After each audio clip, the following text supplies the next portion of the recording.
Oi, gente, tudo bem? Hoje eu vou gravar nosso primeiro conteúdo aqui online, né? Situação estranha, tudo aqui é estranho, né? Gravar na minha biblioteca, aqui no computador, sem, com olheiras e tal. E, enfim, minha voz está até um pouquinho rouca de não falar muito e etc. Enfim, mas vamos lá. Eu queria conversar um pouco com vocês para a gente iniciar uma possibilidade de você fazer o seu trabalho, que espero que você apresente pessoalmente, presencialmente depois na universidade. Eu queria começar a discussão com uma obra capital do Michel Pechet. Essa obra, que é um livro bastante pequeno, em verdade, se você olhar o tamanho dele, ele vai passar a falsa impressão de que ele é muito fácil, porque ele realmente é um livro pequeno, no formato e também no número de páginas. Então nós temos a seguinte situação. Primeiro, o nome desse livro. Né? O livro chama-se O Discurso e ele tem um subtítulo. Esse subtítulo é Estrutura e Acontecimento. Então, assim, para começar, para, segundo a filosofia do Michel Pechet, o discurso ele é tanto uma estrutura, essa estrutura é gramatical, morfológica, sintática, e também a gente não pode esquecer de que o discurso ele tem também outras características com as quais a linguística trabalha, ou outras áreas do saber, por exemplo, a psicanálise, a própria sociologia, a fonoaudiologia e outras áreas que vão analisar situações específicas do dizer. Quando nós dizemos algo, quando nós verbalizamos uma frase, ela não é apenas gramatical, ela também tem um tom, ela tem um modo de dizer, ela tem uma sonoridade, e essa sonoridade ela diz bastante. Quer ver? Vou dar um exemplo bastante simples. Você chega atrasado em algum lugar e alguém chega para você e diz assim: bonito, hein? Esse bonito, hein? É claro que ele não é bonito, ele é uma censura. E dependendo da forma como você fala, como você dá o tom à palavra, você muda completamente o sentido de uma palavra, de uma frase, de um texto. Então nós temos assim, a seguinte situação. Quando a gente pensa em estrutura, vamos pensar na estrutura como uma estrutura linguística, como uma estrutura gramatical, sintática, mas também como uma estrutura semântica, ou seja, de sentidos. Toda e qualquer estrutura tem um sentido, toda e qualquer estrutura tem um querer dizer embutido no meio das palavras e dos seus sons. Para o Peixe também, esse discurso, essa estrutura, ela está inserida dentro de um acontecimento. Eu vou usar algumas palavras aqui que não estão no livro do Michel Pechet, mas para que fique mais claro para vocês. Então, essa estrutura ela está dentro de um contexto histórico e ela está dentro de um contexto sociocultural. Eu queria chamar atenção para esses dois momentos da análise, essas duas situações. Quando eu falo num contexto histórico, estou pensando mesmo na história tradicional que a gente tem em mente, da maneira mais simples de pensar na história. Eu posso pensar num discurso falado, feito no século XII, eu posso pensar num discurso falado, feito durante a Segunda Guerra Mundial, eu posso falar num discurso feito, por exemplo, na época do regime militar no Brasil. Posso falar, por exemplo, de um discurso feito hoje. Então nós teremos diferentes momentos históricos em que esse discurso, e às vezes é o mesmo discurso, a mesma estrutura gramatical, ela vai aparecer. Só que o mesmo discurso, a mesma forma gramatical, a mesma forma sintática, feita no século XII, ou feita no regime militar, ou feita hoje, elas terão diferenças abissais de sentido, porque elas estarão inseridas, então, dentro de um contexto histórico. Agora, quando eu penso no contexto sociocultural, a coisa também ela muda de figura e ela fica ainda mais complexa. Pensar no contexto sociocultural é uma diversidade muito grande. Eu tenho que pensar no falante, eu tenho que pensar na pessoa para quem ele fala, eu tenho que pensar em todo o cenário que está por detrás dessas duas personagens que falam.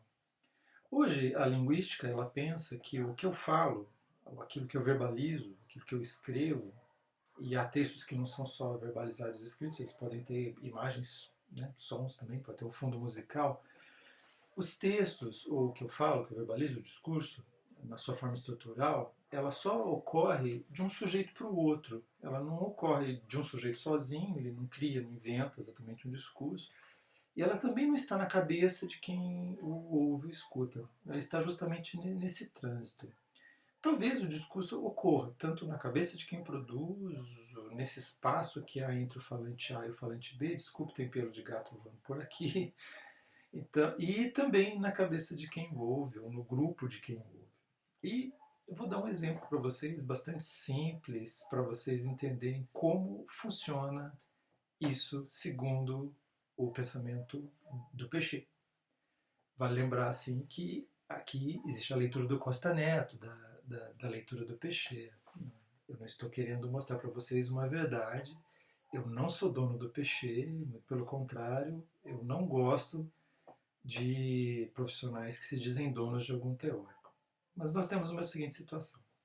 Quando o Lula ganhou a primeira vez a eleição no Brasil, eu encontrei com um amigo meu, perto da Federal, perto do prédio da reitoria, e esse meu amigo encontrou, me deu um abraço e falou assim, olha, ele me chama de Benê, que é meu apelido. Ele falou assim, olha Benê, conseguimos.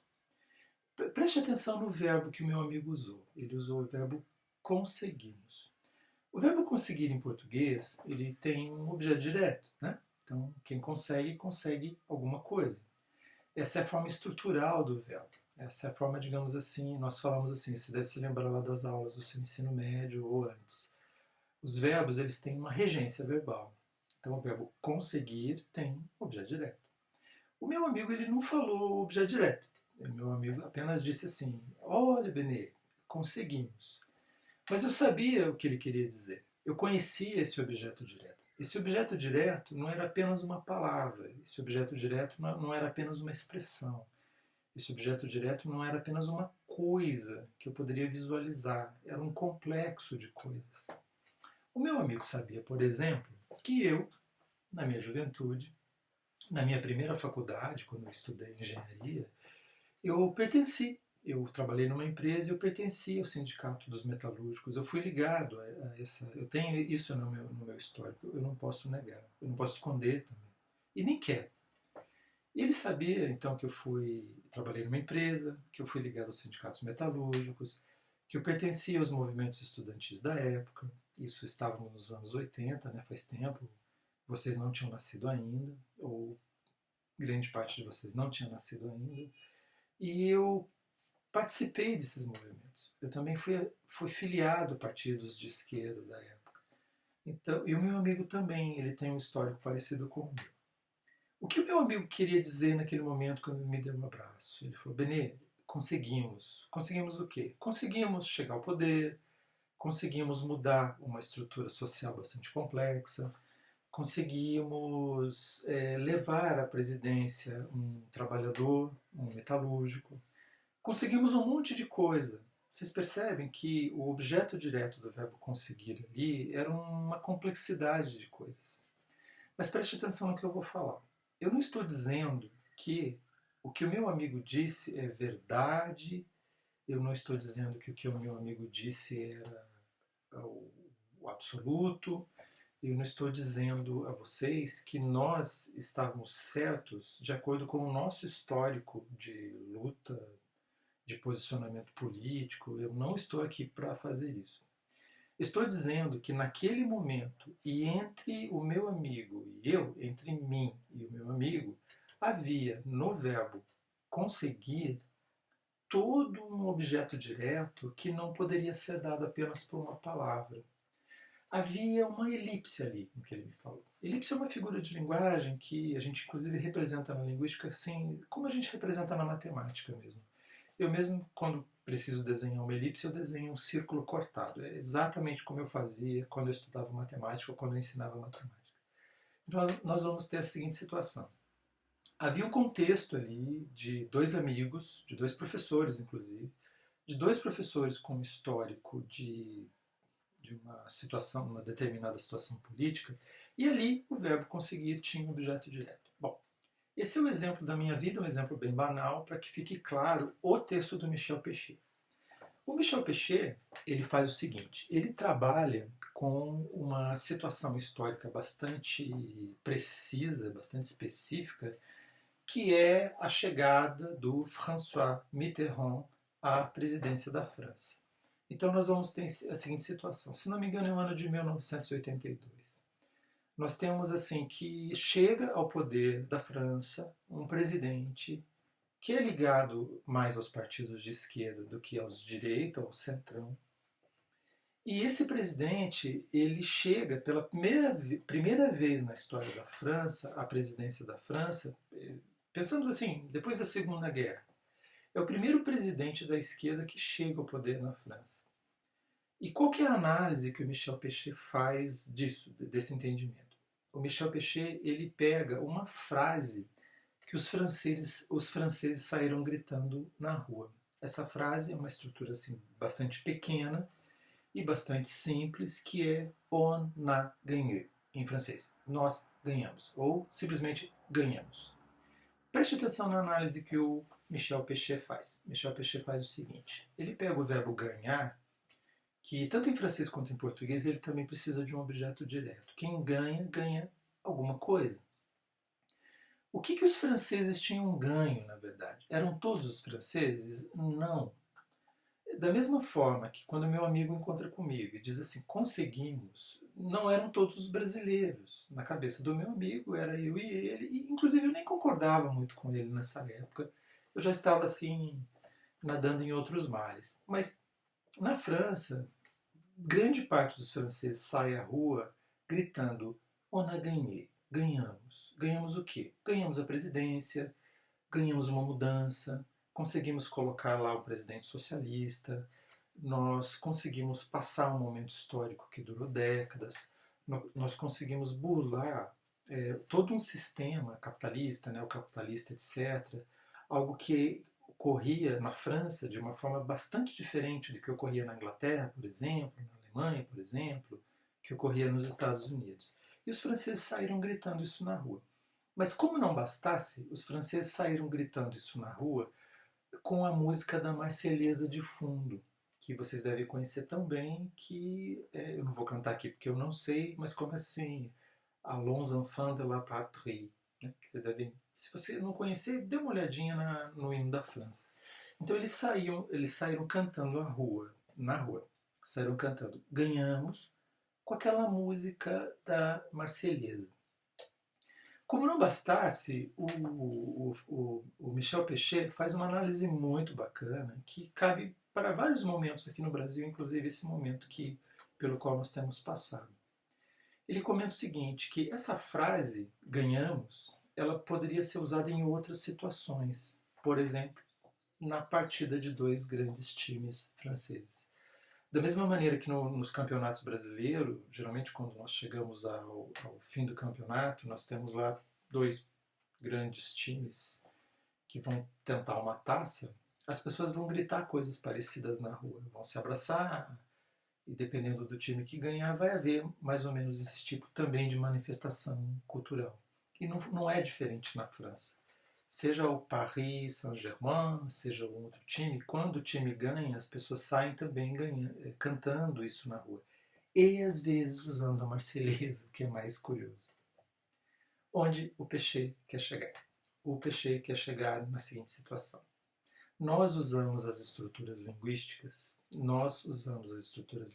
muitas vezes de forma igual para situações diferentes. O Pechet pensa o seguinte, há uma mesma estrutura linguística, seja o verbo conseguir, conseguimos, Bené, seja o verbo ganhar em francês, gagner, que os franceses gritavam então na rua, on a gagné, nós ganhamos.